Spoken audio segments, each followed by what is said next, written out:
بغيتي دير الكشف، بغيتي تعرف شنو ضارك وباش مريض، واش عندك القرين ولا عندك السحر ولا عندك العاشق ولا عندك المس ولا عندك الحسد. غنوريك واحد الكشف وغترحم عليا به، اقسم بعظمه الله ما تبقاش تحتاج تمشي عند شي شيخ او شي روحاني او شي فقيه او شي مشعوذ اللي يكذب عليك ويوهمك بشي حاجه اللي ما فيكش. غدير الكشف راسك براسك. هاد الفيديو نبغي تعطيوني وعد ما تكملوه تديروا لي بارطاج مع الاصدقاء ديالكم كاملين اللي في التيك توك، ولوحوا عند الصديقات ديالكم بارطاجيوه في الواتساب، لان هاد الفيديو هذا اول واحد غادي يبين هاد الكشف هذا.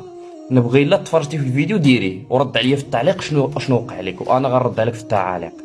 انا ادمين ديال الصفحه والقناه ديالي غيرد على جميع الاعضاء اللي كتب شي كومونتير. كلشي ديروا وبارطاجيو الفيديو قبل ما تكمل، بارطاجيو وخليو الناس يدخلوا لهذا الفيديو هذا. غنوريك كشف براسك. انت كتفرج في هذا الفيديو ملي تسالي سير كشف على راسك. شكيتي براسك مريض، عندك عكوسات، حس براسك، بغيتي تيقن تحيد الشك، انا غنوريك واحد الطريقه سهله مهله كيفاش تبين شنو عندك وشنو فيك غير بينك وبين راسك.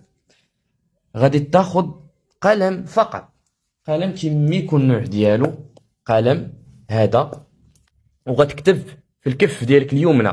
غتكون موضي بطبيعه الحال، توضا واغتسل مزيان وسير لبيتك بوحدك، وطلق واحد عود الند او شي باخور اللي يكون طيب. الا ما عندكش باخور لبان او جاوي او عود ند لا ما عندك لا بخور لا والو، بلاش صافي، كافي الطهاره والمكان الطاهر. كتكتب حاميم عين سين قاف، معروفين هادو حاميم عين سين قاف. وهنا كتكتب كاف هاء عين صاد، هنا كتكتب كاف هاء عين صاد.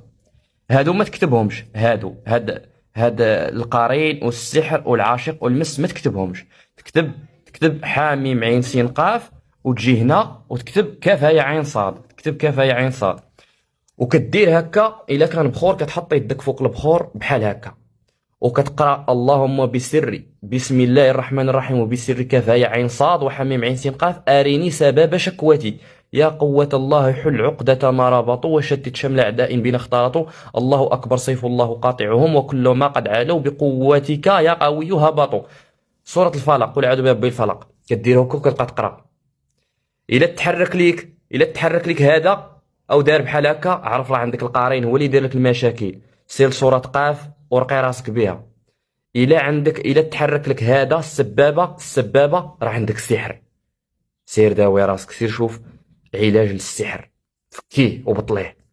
دار بحال هكا راه عندك المس العاشق، عندك جن عاشق متربص بك هو اللي كيدير لك داكشي، او عاشق يقدر ما يأذيكش، يقدر يكون عندك غير عاشق عن بعد. الا تحرك هذا عندك راه المس الميم، عندك المس عندك خاصك تداوي راسك منه. وإلا تحرك بزاف المرات راه عندك بزاف ديال المس. تحرك مره واحده بحال هكا صافي راه عندك مس غير واحد. عندك هذا راه عندك العين والحسد والتوابع. التوابع هما العين ديال الجن متبوع من الجن. راه عندك العين وعندك الحسد وعندك النظرة. هذا مكان. وبارطاجيو الفيديو، ونبغي كلشي يطبقها دابا ويرد عليا في التعاليق. وراه الحلول كاينين عندنا غنحطوهم لكم ان شاء الله في التعاليق.